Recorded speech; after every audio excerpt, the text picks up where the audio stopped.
Kaj je ob mrku državnih omrežij delal gospod Pahor? Gostil je neformalnega vodjo protestov proti pogojem PCT, gospoda Zorana Stevanoviča. Z drugimi besedami, populistični politik v odhajanju, ki si simpatije kupuje z Instagramom, je gostil populističnega politika v nastajanju, ki si simpatije kupuje s Facebookom. Naključje? Mislim, da ne. Gospod Pahor res da ne slovi ravno kot človek, ki se jasno in glasno opredeli do kakršnihkoli političnih tematik, pa mogoče gospod Pahor lih ne slovi kot človek, ki bi mu uspelo rešiti kakršnokoli krizo, ampak na tem sestanku mu tudi ni uspelo. Dajmo si pogledati. Stevanovič je na današnjem obisku predsedniku Borutu Pahorju predlagal, naj vlado pozove k odstopu in odpravi obvezujočih ukrepov. Je rekel, da tega ne bo storil, ker je že na začetku dejal, da ne bo komentiral nobenih ukrepov in da pač ne bo podiral nobenih vlad. Prav ste slišali, gospod Pahor je rekel, da ne bo komentiral ukrepov in da ne bo rušil vlade.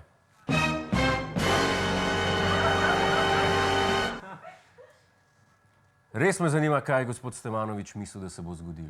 Več kot 75 tednov petkovih protivladnih protestov, manj kot tretjinska podpora vladi, glasni pozivi opozicije, viseči parlament, pozivi Zlatka in Wernerja.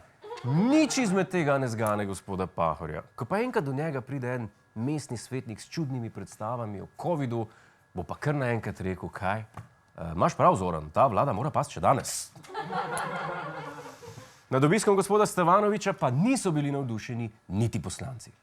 To je Instagram sprejem, ne? To je sprejem za fototermin. Predsednik države je opravil že kar nekaj sprejemov v preteklosti, ne? Kakšni so rezultati, ne? Vemo. Gospod Medved ima morda res prav, ko namiguje, da so sprejemi gospoda Pahorja neplodni, nima pa prav, da je bil to Instagram sprejem, ker ta takrat ni delal. Glejte, ta selfie je edino, kar je uspel objaviti ves dan.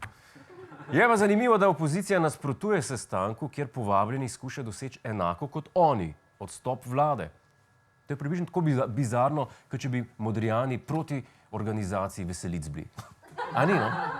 Gospodu Stevanoviču pa je vseeno uspelo nekaj neverjetnega. Dobil je odgovor predsednika vlade. In to ne preko Twitterja, pač pa preko elektronske pošte. Namesto da razgrajate po ulicah, napadate zdravstvene delavce, novinarje in policiste, se javite kot prostovoljci na COVID oddelkih. Delajte tam teden dni brez zaščitne opreme in dokažite Sloveniji, da verjamete v to, kar govorite. Ja, gospod Janša predlaga, naj se gospod Stevanovič igra zdravnika. Ne vem, kako bi se odrezal v tej vlogi, predvidevam pa, da ga ne zanima, zato ker se že igra politika in organizatorja protestov. Ima cajta. Hej, to je naš YouTube kanal, klikni na ta gumb in se naroči, da boš na tekočem. Polajkaj pa nas tudi na Facebooku in na Twitterju, pa na ulici, pa na kakšnem javnem WC-ju.